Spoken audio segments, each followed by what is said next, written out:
చిత్తశుద్ధి ఉంటే నువ్వు రక్షకుడు అయితే తక్షణమే ఆ భూముల చుట్టూ ఉన్న గుండాలను అరెస్ట్ చేయి, క్రిమినల్ కేసులు పెట్టు, భూమిని స్వాధీనం చేసుకో, పెట్టిన కాంపౌండ్ వాళ్ళను గోడల్ని వెంటనే హైడ్రాను పంపించి కూలగొట్టి నీ నిజాయితీ రుజువు చేసుకో. ఈ డాక్యుమెంట్లన్నీ రద్దు చేయి. చట్టం నువ్వు కొత్త చట్టం చేయాల్సిన అవసరం లేదు. రిజిస్ట్రేషన్ చట్టం చెప్తుంది, ల్యాండ్ సీలింగ్ చట్టం చెప్తుంది. డాక్యుమెంట్లన్నీ కూడా రిజిస్ట్రేషన్ డిపార్ట్మెంట్కి ఆదేశాలు ఇచ్చి క్యాన్సిల్ చేయి. ఆనాడు చంద్రబాబు పోరాడిండు, రాజశేఖర రెడ్డి ప్రభుత్వ భూమిగా డిక్లేర్ చేసిండు, కేసీఆర్ గారు కాపాడిండు. నువ్వు కాపాడుతావా, వాటిని భక్షిస్తావా? ఆ భూములను పేదలకు ప్రభుత్వానికి దక్కేలా చూస్తావా, ఆ భూమిని గద్దలకు ఇస్తావా? నువ్వు తేల్చుకో. ఇప్పుడు నీ సంగతి ఏందో ఇలా ప్రజలు గమనిస్తున్నారు. Thank you.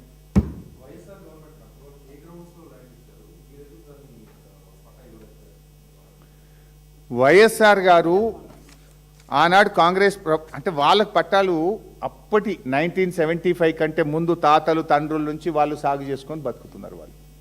సో 1900 అమ్మా సరే మొత్తానికి వాళ్ళ మామలు తాతలు తండ్రుల నుంచి ఆ భూముల్లో వాళ్ళ కబ్జాలు ఉన్నారు. Now that is not the issue. సరే వాళ్ళ భూములు కబ్జాలు ఉన్నారు, వాళ్ళు చేసుకుంటున్నారు, వాళ్ళు ట్యాక్సులు కూడా కట్టారు. అయితే ఇక్కడ ఇష్యూ ఏంది? చంద్రబాబు నాయుడు ఈ భూమి ప్రభుత్వ భూమి అని పోరాటం చేసిండు. పెద్ద లెటర్ రాసిండు, 8 పేజీల ఉత్తరం. ప్రతిపక్ష నాయకుడిగా ఆనాడు రాజశేఖర రెడ్డికి ఉత్తరం రాసిండు. దాని మీద రాజశేఖర రెడ్డి గారి ప్రభుత్వం కూడా విచారణ చేసి ఇది ప్రభుత్వ అసెంబ్లీలో పెద్ద చర్చ జరిగింది దీని మీద. అసెంబ్లీలోనే ఈ భూమి ప్రభుత్వ భూమి అని రాజశేఖర రెడ్డి గారు అనౌన్స్ చేసిండ్రు. ప్రభుత్వ భూమిగా ఆ భూములను ఏపీఐసికి ఇచ్చిండ్రు. సబ్సిక్వెంట్గా సుప్రీంకోర్టులో వాళ్ళు గెలిచిండ్రు. సుప్రీంకోర్టులో ఈ భూమి ఆ రాజ్ బహదూర్కు చెందింది అని చెప్పిండ్రు. అయితే ఇప్పుడు మీకు ఏం చెప్తారు మిస్గైడ్ చేయడానికి? సుప్రీంకోర్టులో మేము గెలిచినాము అంటారు. బట్ సుప్రీంకోర్టులో గెలిచిన తర్వాత ఏం జరిగింది? ల్యాండ్ సీలింగ్ యాక్ట్ అమల్లోకి వస్తుంది. 374 ఎకరాలు ఒకటి చెందది కదా. ఆర్డీఓ దగ్గరికి పోయి వీళ్ళు కొనుక్కున్నటువంటి ముగ్గురు మాకు ఈ భూమిని అమలు చేయమని పోతే అసలు వానికి అమ్మే హక్కే లేదు. ల్యాండ్ సీలింగ్ యాక్ట్ ఏం చెప్తుంది? First you declare the land ceiling. Declaration నువ్వు నీకు ఇద్దరు పిల్లలా, ఒక కొడుక, నీకు ఎన్ని యూనిట్లు వస్తాయి, 1 యూనిటా 2 యూనిట్లా, నువ్వు నీకు అసలు మొత్తం ఇంకా ఈ రాష్ట్రంలో ఎన్ని భూములు ఉన్నాయి, దాని ప్రకారంగా నీకు ఎంత భూమి వస్తుందో డిక్లరేషన్ ఇస్తే ఆర్డీఓ అన్నీ వెరిఫై చేసి as land revenue tribunal chairman he will confirm your land. అప్పుడు నువ్వు అది తీసుకో. అది పోయిన తర్వాత ఇలాంటి వాళ్ళు మన ల్యాండ్ సీలింగ్ యాక్ట్లోనే ఇంకోటి ఏముంది మనకు, ఈ టెనెంట్ ఫార్మర్స్ ఒక ప్రిస్క్రైబ్డ్ టైం ఉన్నది. ఆ టైం లోపల ఎవరన్నా ఆ భూమిని సాగు చేసుకొని బతికితే ఆ టెనెంట్ ఫార్మర్స్కు 38E కింద సెలబుల్ రైట్స్ ఇవ్వాలి. 38E కింద టెనెంట్ ఫార్మర్స్కు పాస్బుక్లు ఇవ్వాలని చెప్తారు. ఆ టెనెంట్ ఫార్మర్లకు కూడా ఇంకో రూల్ ఉంది, 7 ఏళ్ల దాకా భూమి అమ్ముకోవద్దు.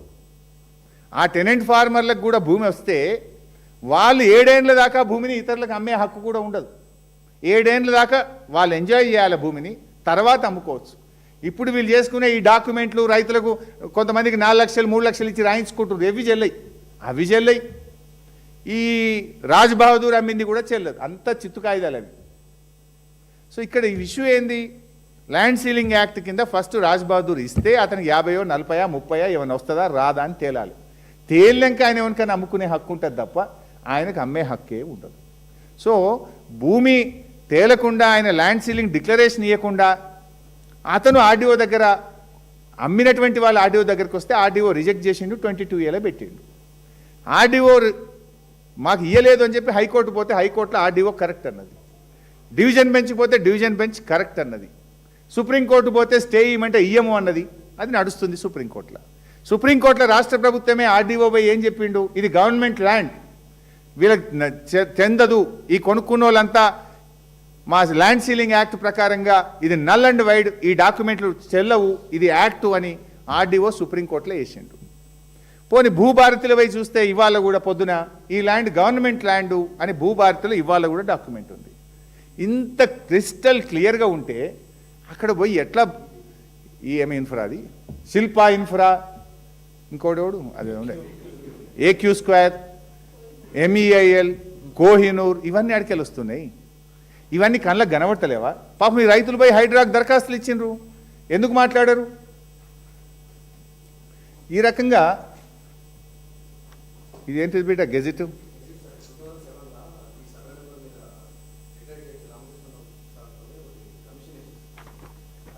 సరే నేను చదివినాక చెప్తాలే. సో ఈ నిమిషానికి high court order is final. High court division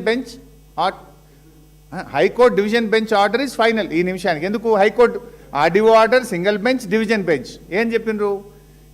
ఇది government land, RDO decision is correct అని చెప్పింది. సుప్రీంకోర్టు స్టే ఇయ్యలేదు కనుక ఆర్డీఓ హైకోర్టు ఆర్డరే ఫైనల్, ఆర్డీఓ ఆర్డరే ఫైనల్. మరి వీళ్ళు ఈ ఈ ఈ అగ్రిమెంట్లు పట్టుకొని వాళ్ళు ఎట్లా కబ్జా పెడతారు? ఆ కంపెనీల వెనుక ఎవరున్నారో ఇప్పుడు నేను బయట పెట్టినా కదా. మరి రేవంత్ రెడ్డి మాటల్లో వీసమెత్తు నిజం ఉన్నా, come on send the HYDRAA and demolish all the compound wall and all the fencings. You prove your integrity. నీ నిజాయితీ నిరూపించుకో, లేకపోతే నీకు కూడా అలా వాటా ఉందనుకోవాల్సి వస్తుంది. Thank you.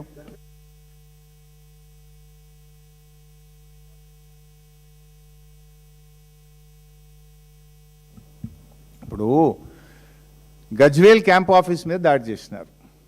నేను ఏమంటున్నా అంటే, రేవంత్ రెడ్డి బొమ్మ పెట్టుకుంటే బొమ్మలతో పేరు వస్తుందా?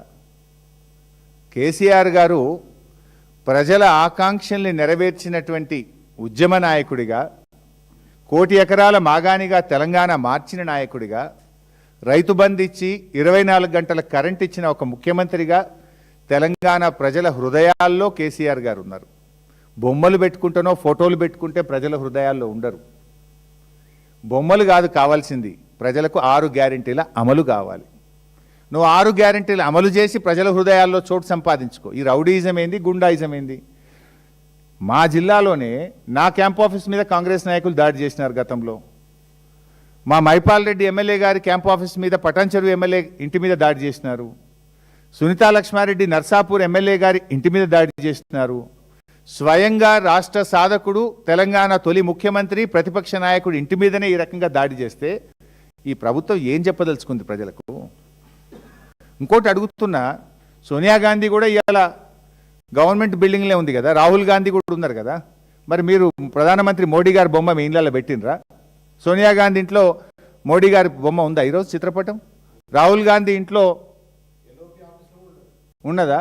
Leader of opposition office Rahul Gandhi ఆఫీస్లో మరి నరేంద్ర మోడీ బొమ్మ పెట్టుకున్నాక మా గురించి మాట్లాడండి. మీరు బొమ్మలు పెట్టుకోవడం మీద ఈ చిల్లర రాజకీయాలు కాదు.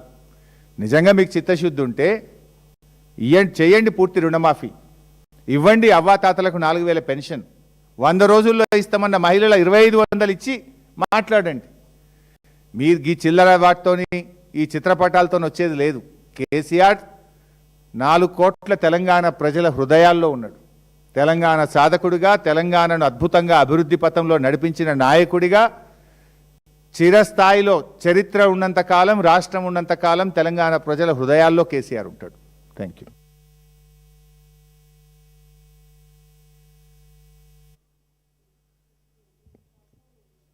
రాష్ట్రంలో కాంగ్రెస్ ప్రభుత్వం అధికారంలో వచ్చిన తర్వాత దళితుల, బలహీన వర్గాల భూములను గద్దల్లాగా తన్నుకుపోతున్నటువంటి పరిస్థితి.